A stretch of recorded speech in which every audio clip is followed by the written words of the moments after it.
All right, guys, I'm back. I am back. Okay. What a beautiful day it is. How grateful I am to be here to get to do another podcast, and this is awesome. Um, I apologize for last week in advance. I did not post a video. Me and my team, we decided to take a gap of being last week from posting a video. We did post a few content clips, which actually did very well. But we decided to not post a video last week just to reset and get our goals straight for the new year. So some pretty exciting things. We also got some new members together, so that was pretty awesome, and I'm super excited for that. So we'll be getting a little bit more of a multiple opinion show, right? So multiple people kind of tagging in. I will be the one still speaking, but it won't just be my ideas and my topics. It will be a collective of people. So I'm super excited about that. The other thing is, before we get into it, there's a few things I want to go ahead and talk about. First is we posted a video, like I said, about U.S. American. Did really well. Super excited. We're going to dive more into that later on. We have a mission statement that I'm kind of writing up, but I want to give you guys something that comes from the heart. So I'm taking my time on it, but it should be done soon, and I'm excited, and we're going to do a little special short video for that. So I'm super excited. Second thing is I want to apologize on the behalf of myself. I am a solo ran podcast in terms of production, so I'm the only person that is in here that is talking, and I don't have anyone in the background. I don't have all the fancy TV screens and all the stuff that pops up all the ideas and the topics and et cetera, because a lot of people do have that. There's a lot of effort that goes into the background scenes. And that relays on my talking and how the video goes and the organization of it. I got some comments, and I love it. I love the comments. They weren't the best comments. They were pretty negative, but they were still comments. There was still feedback. And I am going to be working on it. So for those of you who didn't notice, which everyone noticed, I look at my screen a lot, and my team decided to throw gosh, what I keep saying this. It's like a bullet point list in front of me, because of the sole reason that I am at 3 minutes on the introduction right now, and I lose track. So I lose track very easily. I'm very active. I could talk about the same topic for literally 50 minutes.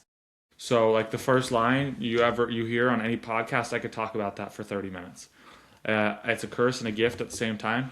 But the repercussion is I get lost very easily, and I have to look at my screen a lot, as you can see. So I check the time. There's a few things I'm doing. I don't have anything in the background telling me to, come on, Cayden, we gotta keep it moving. Or hey, Cayden, we're like the mic thing. Are the mic's falling, or we're going mute. I don't have any of that. So I have to check all my own systems to give you somewhat of a good quality. And in return, it looks a little odd. It looks a little like I'm just looking at my screen, getting distracted. So. With that being said, yeah. So thanks for the feedback, guys. I'm going to try and see if I can put this on Instagram.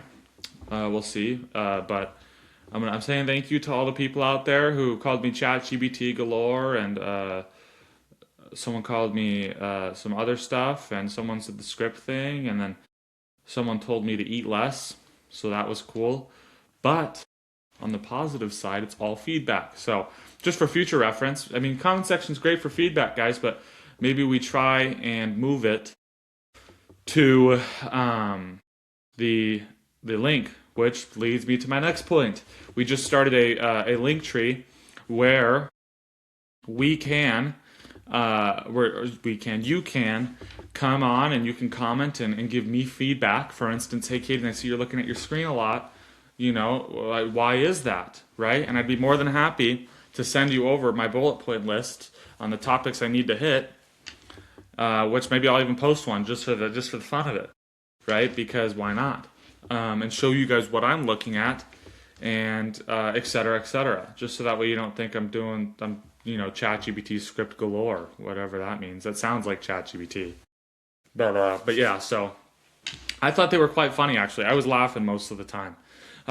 Someone commented on my hair, I was a little upset about it. I don't like this. Look, guys, I don't like this hair. I don't. I really don't. I would rather have my hair buzzed. So when someone tells me, comments on my hair, please, please. I mean, like, seriously, you think I want to have my hair like this? You think I want to have something that like bounces? No, I don't. I'm actually not interested. I'd rather have my hair buzzed with a nice fade on the side. That's what I'd rather have. But it's not as professional, so my team says. So I have longer hair. But it's whatever. I mean, it's whatever. I don't like doing my hair. I don't like combing it. I don't like any of that. I'm not like, it's not because I'm lazy. It's because I find that I am more I am more efficient at other things than doing my hair every morning. So, anyways, thanks for the support. Thanks for the comments, and keep them coming. Whatever. Um, but anyways, so let's get into it, okay, guys? So really quick, I'm gonna go back on that U.S. American link. That link has a few things in there. Okay, so it has the feedback section. So getting involved, you can send me messages. We can have conversations about topics. You can send me feedback. You can send me ideas. Hey, you can send me events. I'd love to hear about events. I'm going to be starting a new thing soon, which I'll get more into at a later date. But you also have the the current podcast links. So for the current episode. So if you go on that link, rather than having to go to my pages, you just click on the link and it will send you straight to the most current podcast, which I think is pretty awesome. It does that. And then it also will have some U.S. American, so WhatsApp, their WhatsApp communities where you can join and you can get involved, and we'll be sending clips and focused materials and content to the different group chats. Right now we have U.S. American parents, U.S. American young adults, U.S. American youth, and U.S. American faith. And these will all eventually become kind of things of their own on different pages. And as we grow and I really kind of elect my council, they will be kind of distributed accordingly to the different groups, and they will be in charge of them and run them. So it's going to be something pretty cool. But anyways, I won't get much into that. I'll talk about that later too. Let's get into it, okay? So today we're talking about generational differences, confronting the generational differences, okay? So understanding the gap, different childhoods, different environments, different upbringings. These are things that truly do matter. We get blind to this. We get blind to the fact that the children, the kids, even the young adults in this day and age are completely different from the grandparents, even the parents. It's a completely different thing. The kids and the young adults of today, Gen Z, grew up in Gen A or Gen Alpha, grew up in a technologically inclined society where we had TVs, we had everything accessible, the dopamine rushes, the TikTok, the brain rot, whatever you want to call it. Everything was accessible from the couch of your home. There was no you had to go outside to get some excitement and some enjoyment, and you had to go to the store and rent the movie at is it Redbox? Red something, right? There's none of that. So that's a big thing. The second thing, and this is kind of the generalizations, we're going to dive deeper into the different statements, but the next thing is why the term just work harder doesn't apply anymore. Why is that such a big thing now? And why are parents still telling their kids, just work harder, just work harder? It doesn't work like that anymore. We've changed. So we're going to dive a little bit into that. We're going to dive more into the speed of life, the social media, the accessible entertainment, the electronics, why those things matter so much and affect the upbringing of your child, or you as a child or as a young adult, why these things affect the upbringing of yourself. We're going to get into parents' perspective and acknowledgement. So stability versus flexibility. What are the differences between the two? Where does stability apply versus where does flexibility apply, and how should we apply them, right? Talking about that. And how this varies from generations, right? How does flexibility versus stability vary in the 40s and the 50s with our great-grandparents, grandparents, to the tens, the 2010s, the 2000s. How did these vary, right? What are the differences? Because some people become blind to this. Being grandparents, being great grandparents, for those of you who are blessed to have great grandparents and parents. That's a big thing. And then with the parent perspective, kind of diving into that a little bit, one income households compared to two income households. Why, and I'm going to make this statement, why one income households are the greatest, why two income households are the greatest demise to any society but American society. Why is this an issue? And people are going to be offended by this. People are going to be offended. People are going to be offended by this. But it's an important topic to acknowledge. It's an important change within our society that affects the upbringing of children, right? The loving, caring parent to the healthy foods compared the healthy foods, the at-home learning, the going out and hunting, the different criteria to government-ran daycares, government-approved foods, teachers who have no relation to you, right? Being paid to be there, and et cetera, et cetera. Why is this a difference? And I know you watching this right now, you listening to this, are starting to already imagine why the daycare is a big issue. I mean, really think about it. A loving, caring parent who feeds healthy, nutritious food, who takes you to the park, or who takes you out on a hike, who goes and works out with you, who does gym, who teaches you criteria that they've learned in the real world, versus a government-ran building with government-approved food by people who are there because they're being paid at the end of the day, and playing in a gated area, you're limited, and taught criteria from a book, not even applicable to society. This is a big issue. And shout out to all those homeschool parents and all the homeschool kids. This is why homeschool kids usually end up being smarter. More creative, more excited, more, if you will, at peace with themselves, happier. These are all things that matter. Cayden, you're crazy. Am I really, though? We won't even get into that much, okay? We can talk about this later. We will talk about that later. So moving forward, moving forward, how does kids having trust in institutions, how does this affect their life, right? How does having full, complete trust in government-ran institutions, how does this have an effect on the child's upbringing, right? And then to the kids nowadays who are in constant skepticism, who are constantly questioning things, who are constantly in an aggressive environment, in a threatening environment, in an environment, in a non-loving environment.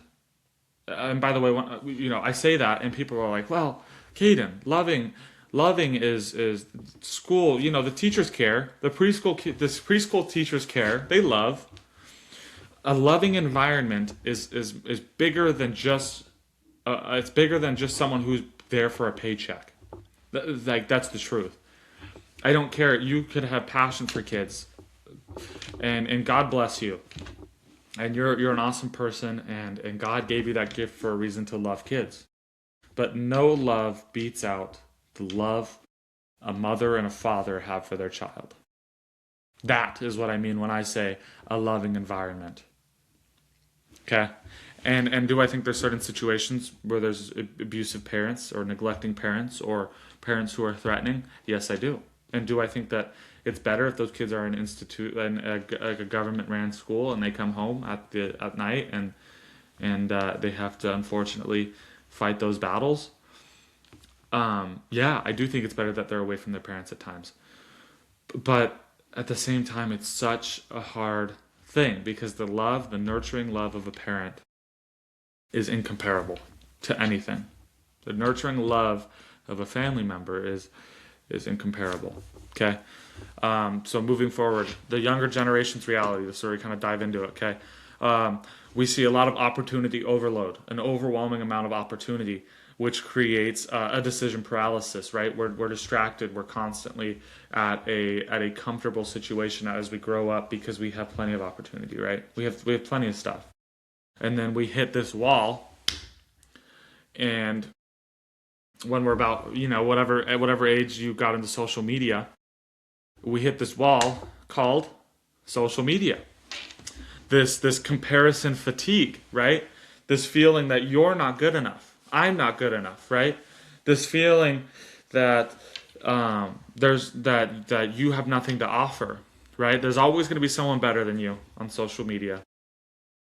And I'm going to get into that. There's always going to be someone prettier. There's always going to be someone more handsome. There's always going to be someone with that six pack. There's always going to be someone for something that's just better, right? In your mind, in your comparison. When the truth is that those people probably are struggling with you in different manners. That guy may have a six pack, but you may be an extremely smart person who's going to get to do big things, right? That guy may have the most beautiful life you've ever seen, but he or his wife commit adultery. They cheat on each other, right? These are all things that we are blind to on social media because you only see the good side. Like everything down to the filter and the comments and the bio, down to the everything it's all fake, right? Nothing is more real than an in-person conversation and an in-person POV, point of view. This is such a big thing, but we go from this overwhelming amount of excitement and joy and opportunity and yes, the world. I'm gonna grow up and I'm gonna go be an astronaut. I'm gonna go be a pilot. I'm gonna go be a bus driver or whatever you wanted to do. Whatever you wanted to do, right? To social media where we see this, I need to do this, but I can't because everyone's already better at it, right? And then that leads to that paralysis, that issue in the real world. You are outside and all you can do is stare at a girl's butt or a guy's six pack or his jawline, right? We go from social media and we instill that into our daily lives. And moving forward, the other thing social media does is we see this hustle, right? We see this passion, right? And we want it. But we're just not skilled there, or the opportunity just wasn't offered to us. But we want it so bad that we become blind to the reality, and we grow these fake passions, these false narratives, these unrealistic dreams, and we do this, and it creates fake passion. It creates burnouts, right? We go into this realm of things where we're gonna achieve all these things, we're gonna do all this stuff, and we are burnt out because it's just something we're not good at. And when you become burnt out, you become unmotivated. You think that the one thing that you thought you were good at, or that everyone's good at, you couldn't even do. So you just pick up a 9-to-5 job and you never go after your dreams. And maybe the 9-to-5 job is your dream, but then you never go on that vacation. You never fly to that beautiful city. You never ask out that girl because you're not good enough, or that's how you feel. When in reality, that's not true. It's not true. And with that being said, parents struggle with this. Parents struggle with this reality. They look at their child and they think that my child's unmotivated, my child's depressed, my child is angry all the time, my child is talking back, my child has no respect. When in reality, that child has an issue. No person is naturally angry. No person is naturally sad. No person is naturally drained, especially not a child. But we have these narratives and we have these things in life that hit us and we become blind to them. That that's the truth. We become blind to them, and then in reality, with the social media stuff, the parents even, and this is a big thing that parents do, is it's called keep up with the Joneses, right? The parents make $100,000 a year combined, right? Maybe or $130,000 a year, $140,000 a year. Well, their friends, your parents, just bought a boat because everyone else is buying boats, and then they bought a trailer because everyone else is buying trailers. So now they've bought $300,000 worth of fun things: a razor, a camper, a fifth wheel, a boat. They do all these things, and they only make $140,000 a year. So your debt to income ratio is extremely horrible. But you, as the parent, want to keep up with the Joneses, right? And then the child is there and just is experiencing this and thinks that this is normal. It's normal for my parents to owe $500,000 on a home and $100,000 on a boat and $80,000 on a fifth wheeler. This is normal. This is normal. It is not normal. It is by far the opposite of normal. I guess you could argue it is normal, but it shouldn't be normal. Okay, so these are all big things that do have an effect. So with that being said, how do we combat this? How do we combat that? To kind of give a little quick highlight, we find purpose, a mission. We find a goal. We find a crave. We find a crave for success. We strive for success. We strive for our purpose, what we believe is our purpose. And our purpose is not something that we pick up on social media when some guy says your purpose is to be a millionaire. A purpose is I don't know, I can't think of the word. It's something that we feel deep down inside of us, larger than social media, bigger than anything. Your purpose is a self-conviction. That's what it is. And your purpose reciprocates your mission, right? Which in turn reciprocates your goals. The large goals, 5-year goals, 10-year goals, 1-year goals, 6-month goals. These are all things that are affected by mission and purpose. And in turn, this creates this crave, right? This drive. I'm going to go to college to be a lawyer. But I don't want to pay for my college, so I'm going to do really good in high school so I can have good grades and I can get good scholarships. Okay? That is your drive, your purpose is to go and to be a defense attorney, to be whatever you want to be, a constitutional lawyer. Your drive is to go and do, your purpose is to go and do this. You feel this deep down because maybe your grandfather was one. My grandfather was a lawyer. So whatever the drive is, you feel a sense of purpose, a goal, right? A mission. So in turn, your purpose is to become a lawyer and to defend those who can't defend themselves. Your mission is to have good grades in high school. And your goal is to do all of this while being happy, right? Understanding this, building these things. And in the intern, the people who don't have this have a desperacy of personal description and value. They have they're confused. They don't know what this is. So you have to be very careful, right? And really quick, I want to say this to the people out there who are trying to do this. You need to find this, but understand that it is okay to fail. We get too lost in society, in our minds, that if we fail, the world ends. It doesn't. It keeps going. It keeps going. I hate to tell you, it keeps going. You have not failed, but succeeded at learning. And all the haters are going to hate on that one. They're all going to be like, that was cheesy. Timu turning point. I don't even know what someone said that. It was really funny, actually. But I thought it was hilarious. I actually laugh at these. I kind of have a sick humor when it comes to this.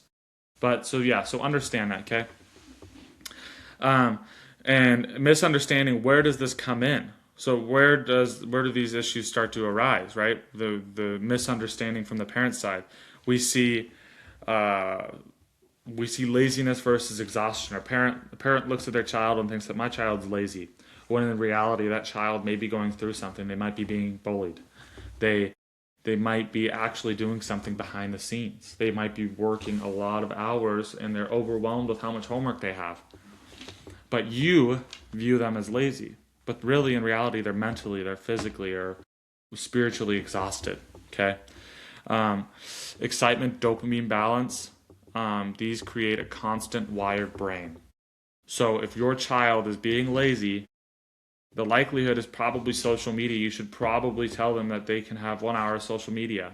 And kids are going to hate on me for this, but I promise you, you limit yourself your social media. Do it yourself, even. But parents, get involved if you need to. Limit the social media. Limit it. I promise you. I promise you it'll only do good things. And you'll see this, okay? Disrespect versus independence, right? When a child looks for some independence, they want to be able to go and hang out with friends or not have to like literally tell you every single thing that they do.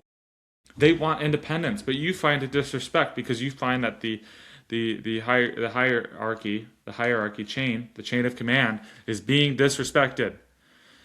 Define the importance. Define the importance within your relationship of the two. It's important to have independence, but it's also important that I make sure you're not out at 1 a.m. driving around on a Saturday night with drunk drivers. Right? Those are two important things. One's independence, one's I want to go and be able to go get food. And one is I want you to have some respect for me. I want you to understand that I'm protecting you. Balance these things out, okay? And then last one is entitlement versus unmet expectations, right? So when someone's entitled, which we understand this, when someone's entitled, they feel that they deserve the world. They feel that they deserve something. They have an idea about themselves. They're entitled, okay? Versus unmet expectations. So when you, as a parent, put these expectations on your child, and they fail to meet them, they fail to meet your standard, you find them to be entitled. He doesn't care about my asks are. He doesn't care. She doesn't care. She only cares about herself. She thinks that she's already done it all. She's entitled. When in reality, this is not true, right? Sometimes it is. Sometimes it is, but there's better ways to respond than just automatically assuming that they're entitled or they're arrogant, okay? So moving forward, get it right, get it wrong, the struggles. So understand the order. Okay, so the order of generations to discipline, to resilience, to patience, right? So, and what that means is in society, we have discipline. We have discipline with our kids as of an older age, meaning that as of in the 1900s, you had heavy discipline. No, okay, and then you had the child resilience, right? You had the child give resilience, okay? Now, in society, we need to give patience. We need to be understanding of things, okay? And this is going to be very conflicting because one parent's going to be like, who are you to tell me how to parent my child? I'm no one. I'm no one. I'm no one. I don't have a child. So in reality, you probably, if you were not to take advice from me, I would not be offended. I'm simply trying to speak on the behalf of certain people, including myself, which my experience. But I'm very grateful for my parents. My parents raised me very well, and they raised me using a lot of these points.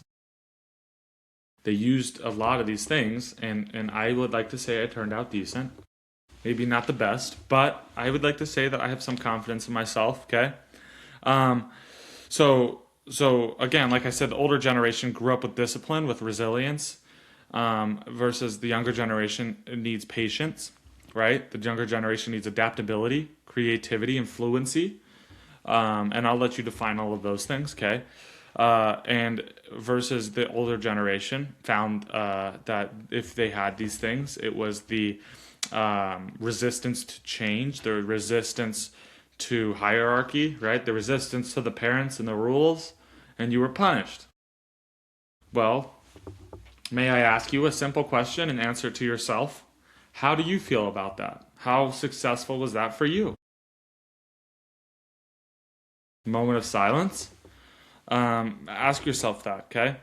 And this all turns into lack of long-term optimism, right? So the interest is in the now pleasures, and we follow back to social media and the environments we've grown up in, how this affects the lack of long-term optimism, right? Because we're in the now, like you grow up with a set of rules. You never create any sense of stability for yourself. And in the long run, when you move out and you're in college, this is why, if you go to college, this is why college kids, they party, they get drunk, they smoke marijuana, they smoke cigarettes because they are at this point where they have no rules. Your parents not there to tell you not to do it. Your parents not there to tell you to be home by 11. And you are so used to being told what to do, to being played like a steering wheel, right? You're driving where the parent drives you. So now you put a brick on the gas pedal and you let the car go off, and it's gonna hit a pothole and bump left, it's gonna hit another pothole and bump there. It's going to go straight, it's gonna hit a wall, it's gonna go through the wall, it's gonna do all these things, right? It's the same idea with a child who is now a young adult.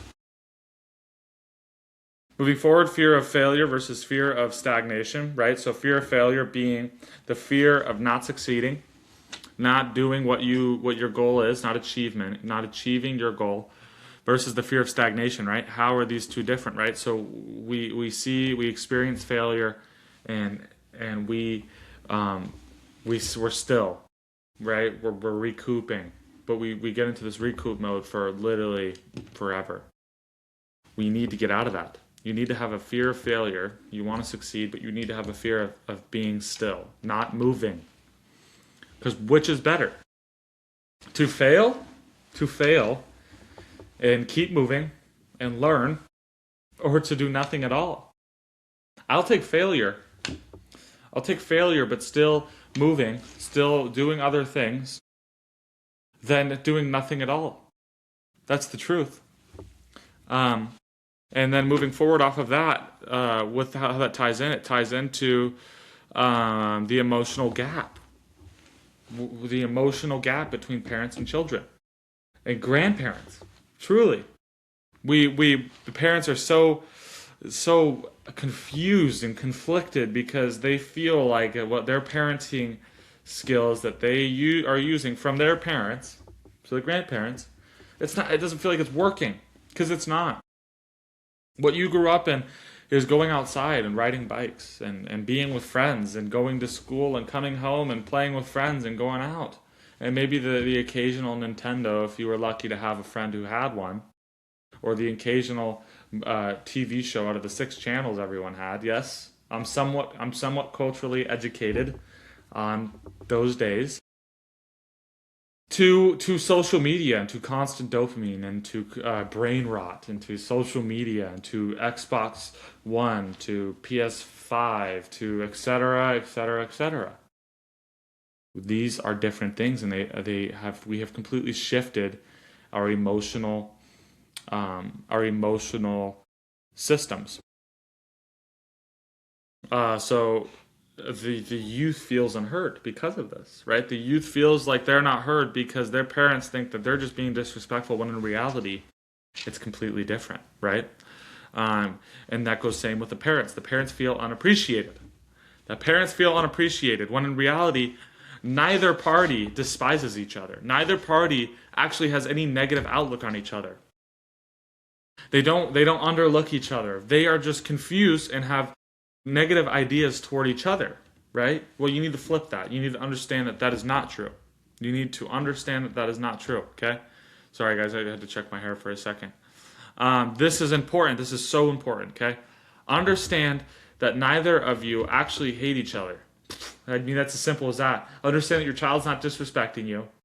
And as a child, understand that your parents not hearing you, they just don't know. Have communication, okay? The response, talking at or over each other. That's what the normal response is, compared to understanding each other, listening, right? Getting in arguments versus listening. Hey, I feel unheard. Okay, well, I feel disrespected. Okay, how can we work on this? Over, I feel unheard. Well, I feel disrespected. Yeah, because you don't listen to me. You don't hear me out. Right? There's two different tones. Okay, and I promise you, everyone has experienced this. I promise you. Okay. So with that being said, what's the response? What's a proper response? Go tell your parents you love them. Go tell your mom and dad that you love them. Call them, text them, or go downstairs and tell them, "Hey, mom, I appreciate you. Dad, I appreciate you. I love you. I love you, and I am so grateful for you." Go tell them that, okay? And vice versa. Parents, go tell your kids that you love them. Go tell them, "I appreciate you. I may want to kill you sometimes, but I appreciate you," right? You are going to do good things. You're going to do great things, okay? Encouragement, excitement. Do these things. It's big. This is the result of a lack of appreciation. We're all guilty of this period. We're all guilty of this period, this period in time of the upbringing. We are all guilty of this, including children, including parents. The lack of appreciation, feeling at constant war, at a constant battle with your child. So how do we solve this? Parents, young adults, children. We solve this by learning. Learn today. Learn tomorrow. Learn the next day. Learn this year. Learn next year. Always learn. Always move forward and understand that you are not perfect and you will never be perfect. And that is exactly what love is. Loving someone, knowing they're not perfect, knowing they're going to fail, but love, and what separates this from friendship, from just friends, from toleration, is love is the action of sticking through the failure, through the annoyance, through the pessimistic, the attitude. That's what love is. It's one of the many things love is. Listen to your parents. Parents, listen to your kids. Do vice versa. Listen. Always be willing to learn, okay? Parents, you need to mentor. Don't micromanage. You need to mentor. You need to allow your child to feel comfortable to come to you and say that they failed. I failed. I messed up. And rather than you putting the hammer to the ground, the hammer to the table, to the fist, right? Well, keep that hammer back, and you will say, "Hey, you've already made this decision. You've already failed. You've already made this decision. Let's work through it. Do I think you're not smart? Yeah, I don't think you're the smartest person right now. But I'm not here to judge you. I'm not here to beat you down. I'm not here to devalue the situation or devalue you as a person. I'm here to help you grow. Okay?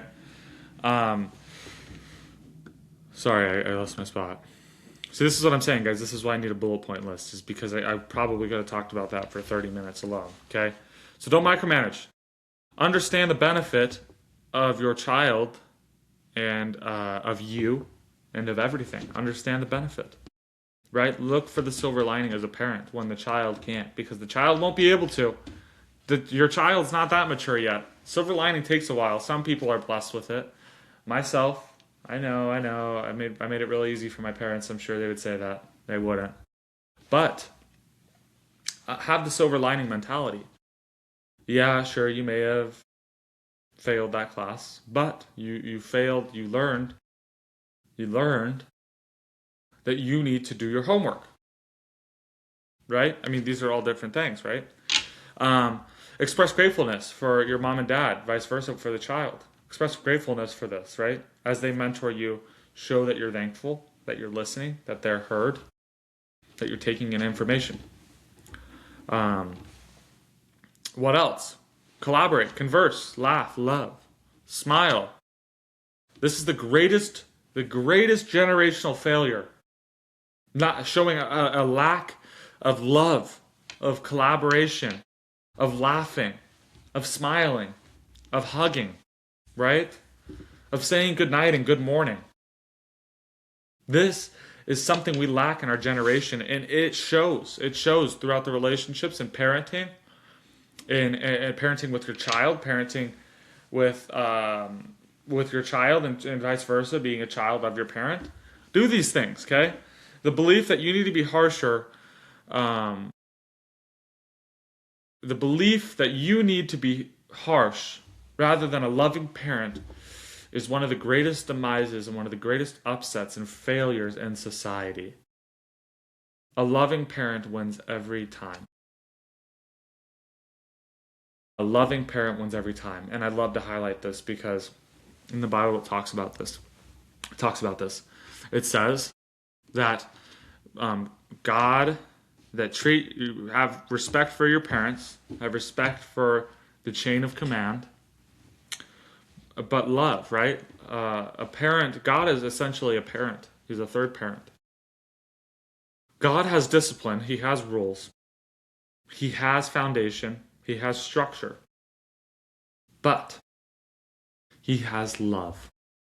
So through the structure, through the disciplines, through the rules, he has forgiveness. He has love. God forgives you. God loves you. And so does your parent. And this is how we need to be as parents. You need to be as a parent. I will be a parent one day. And I'll probably end up having to watch this video to remind myself of what my advice was for all parents, okay? So moving forward, parents, establish your boundaries, like I said, yes, but also understand that your child will break these boundaries, all right? Rules are meant to be broken, as some people say. Not true, but you need to understand that your child is going to fail. If you expect your child to be the perfect person, you're the one failing, not them. You're the one failing as a parent. I'm sorry. I hate to say it, but that's the truth. When you establish boundaries, understand that your kid is going to be home at 11:05 when they were supposed to be home at 10:30. They're going to do it. You need to have room for failure. You need to have room for failure. And I have a feeling that most of you parents know this because you have to remind yourself sometimes of who you were as a child. And that our parents will tell us, "Oh, your child is going to be karma for you." That's what some parents say that. And I don't blame them because sometimes people just go crazy. So my point being is I'm sure you know this. And I'm sure I don't even have to say it, but for sometimes we get blind, including myself in my own passions. We get blind to these ideas that we have once known, but we forget. Okay, establish punishment, but still laugh and love. Establish a sense of punishment. You're grounded, right? You're grounded. You need to pick up the dog poop. Okay, establish a sense of punishment, but after that, love and joke at the end of the night. Don't carry that on through the week. Right? That's one thing I'm very grateful my parents did. Is there was repercussions for my actions. I was not a good kid. I know I looked like an angel child, but I wasn't. But they, at the end of the day, whether I was grounded, I had my door taken off, I had to mow the lawn, I had to take out the trash, do the dishes. They told me they loved me. They told me good night. And we still laughed. If I showed them a funny photo, they laughed. If they showed me a funny photo, I laughed. These are things that are important, right? So, and that's the same thing that goes back with God. Okay? God is funny. He knows you're going to fail. He actually knows. He's actually right. He's in the moment you're sitting in and the moment 10 years ahead. And the moment 10 years behind at the same time. He knows everything you're going to do. He knows everything you're going to do. But he still loves and he still laughs and he still answers your prayers and he still listens to you. And he's still in the moment you're in right now. After all the stuff that you did in the past that he should be angry about, he should be putting the hammer down. He's still standing. He's still right next to you. He's still watching over you, listening for your next prayer. It's the same with a parent. So I want to shout out my parents, because my parents, I'm very grateful for them in this sense, because they were awesome people, and they are the reason for who I am today, for my patience and my anger, my passions, and my opinions, my conversations, my voices, my good and my bad times. I am mostly a product of their parenting, as every child is. Now, there is somewhat of an environment issue as of the past few decades, but at the end of the day, your child is still majority a product of you. So understand that. Understand that. Okay, guys, we're done with that. So we're gonna go ahead and move forward. We're gonna do a little fun segment. I wasn't gonna do one this time, but I'm actually proud of myself. I'm at 45 minutes, guys. 45 minutes. Who would have ever thought it would have been that short? They literally just did an episode. It was like an hour and a half long. It was an hour and a half. It was like an hour and 6 minutes. It felt like an hour and a half. I'm sure it felt like one for you guys. But this is why I have bullet points, guys. This is why I have bullet points, okay? Because I get distracted very easily. And I talk forever and ever and ever and ever and ever and ever and ever. I can do it forever. My favorite thing to do is talk. People ask me, Cayden, how do you have a podcast? How do you do it?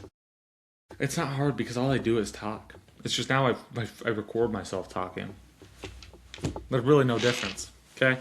Anyways, guys, tell me what you think of the hair, though, because, I don't know. I want to buzz it. I was literally the other day sitting in my office with charging my hair, my razor, not my razor, but my hair cutter.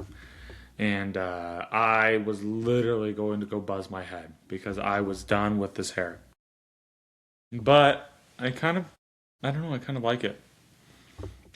I don't know. You guys let me know, okay? Okay, moving forward. Ready?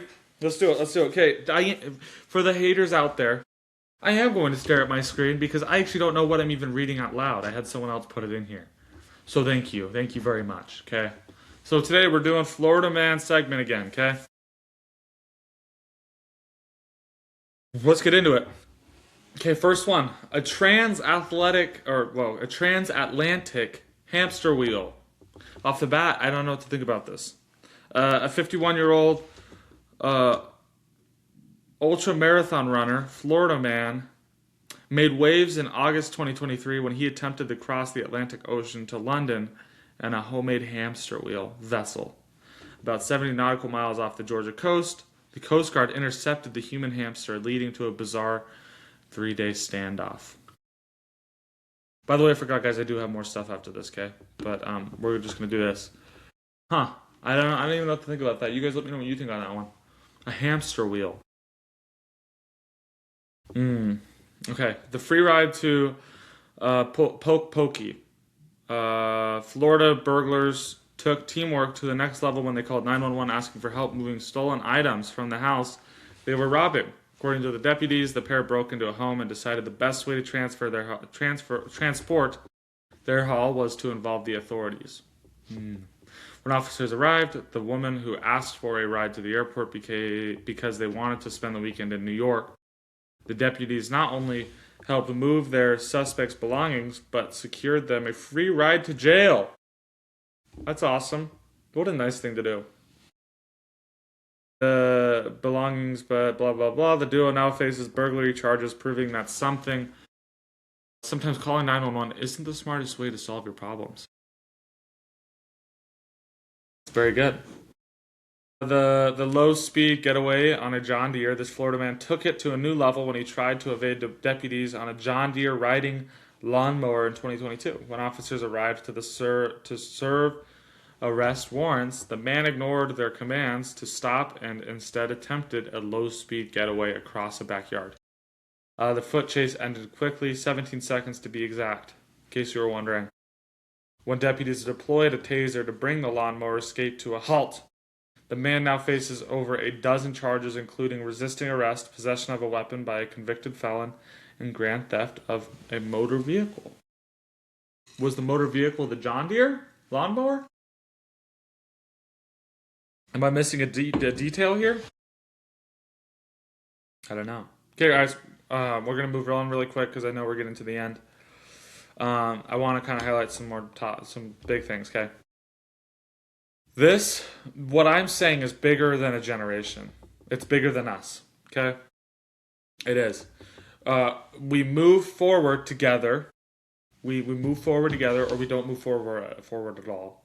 And on top of that, the things we do now, the way you raised your children, now the way I raise my children, is going to affect for generations. So how will we respond to this? How will we respond to the parenting crisis, to the single home crisis, to the two household income crisis?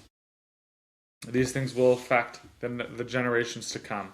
Okay, we need to understand that. We need to acknowledge that, and remember, parenting varies house to house. What one person does is completely different from another person. Okay, our children are all different. Everyone's unique, and that's the beautiful thing about us is we're all unique.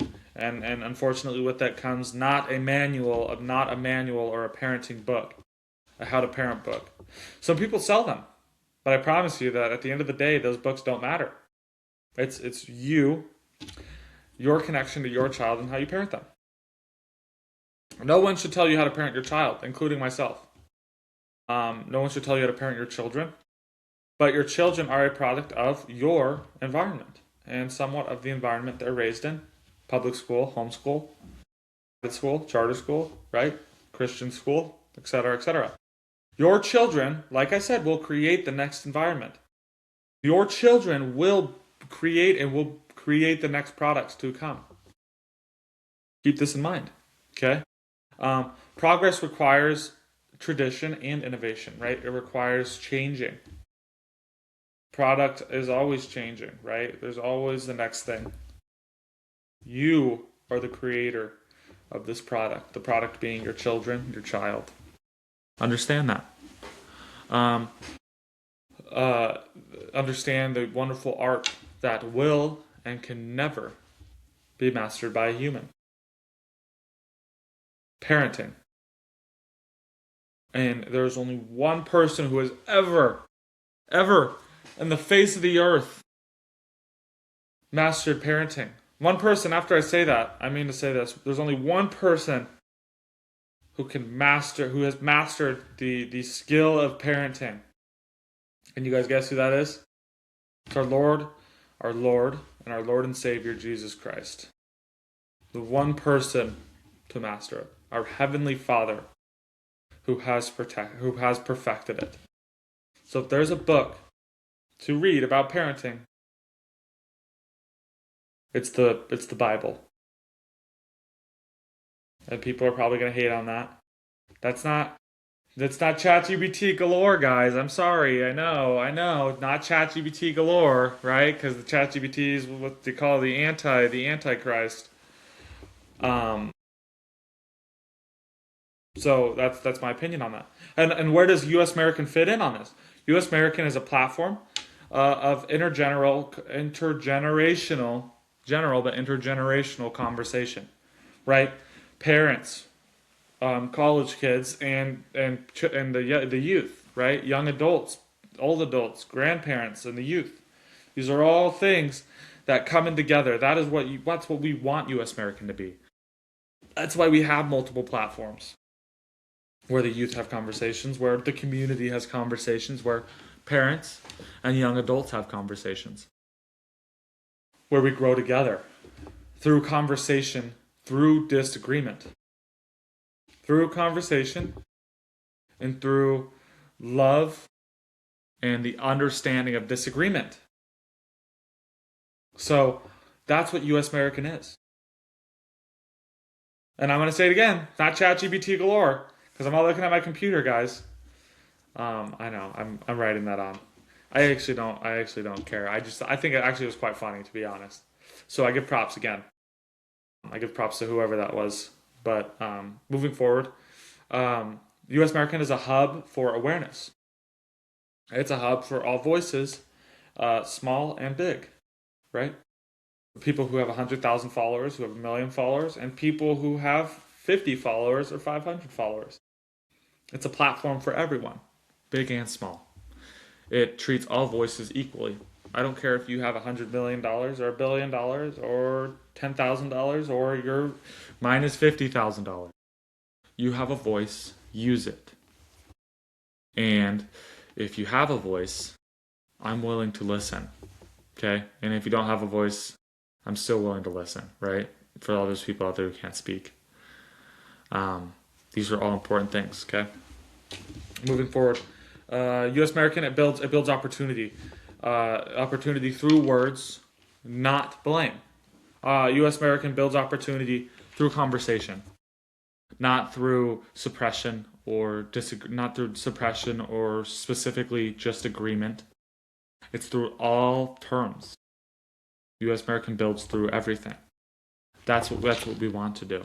That's what we will do. Okay? So again, as you finish this video up, remind yourself of this. Spread the word, spread the news. We're not asking for you to subscribe or for you to follow. We're just asking you to involve yourself in what you think is right and have conversations with people. Everyone. You need to value everyone. That's all we ask. That's all we ask, guys. We don't ask you to choose us.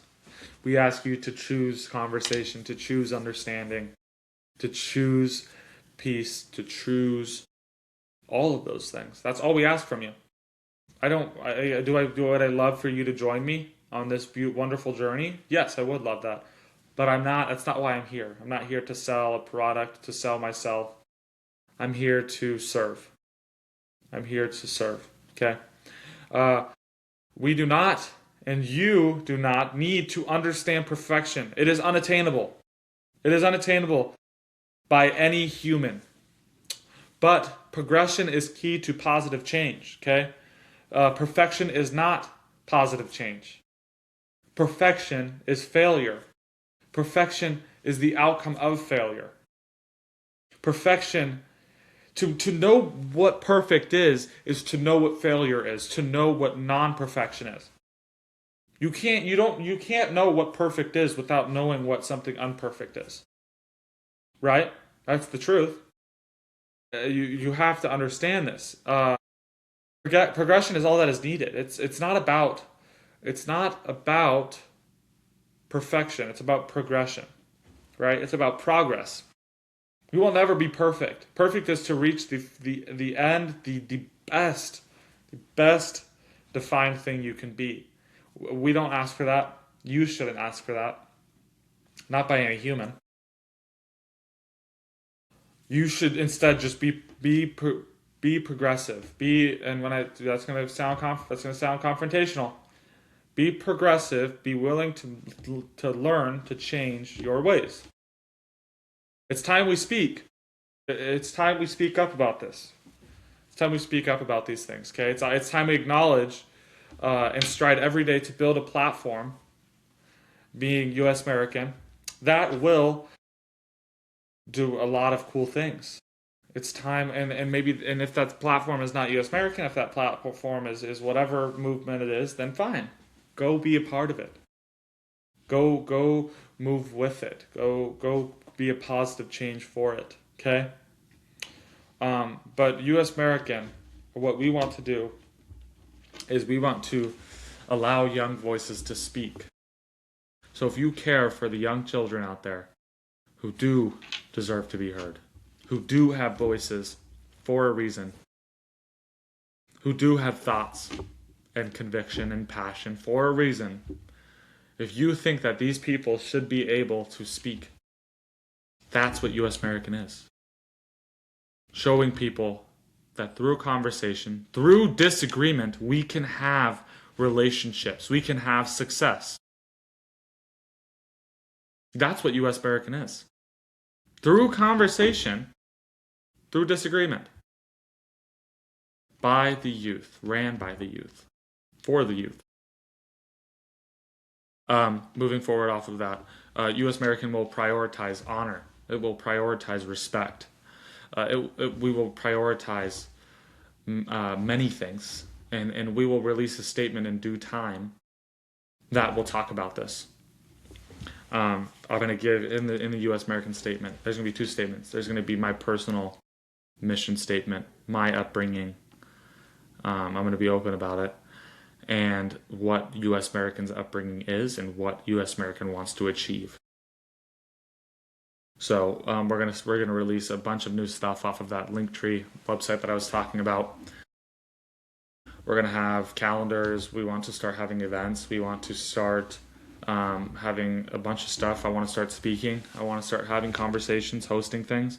I want to start having people on here. I want to start live streams. It's a whole system, okay? A whole thing that we're gonna be moving forward on. And yeah, it's gonna be awesome. I'm excited. I hope you're excited. If you're not excited, that's okay. I hope to make you excited as this grows. Okay. So I'm gonna end it with this. Okay. And I want to say this. Okay. And yes, I am gonna go ahead and look at my screen because I want this to really reciprocate it. So thank you. I'm joking. Let's turn frustration into passion. Motion. And motion in the right direction. I'm going to say that again. Let's turn frustration into passion. Let's turn passion into motion. And motion going the right direction. Moving things towards a better area. Bringing awareness, a new path, a new journey through frustration turned passion. That's what U.S. American is. Let's do this, and let's do it big. Okay? Let's do this, and let's do it big. Let's create something that has never been created before. Something that has never been created before. Sign myself and U.S. American. Let's do it. Okay, guys? This has been awesome. This has been great. I am super grateful for you. And moving forward, again, in the bio, that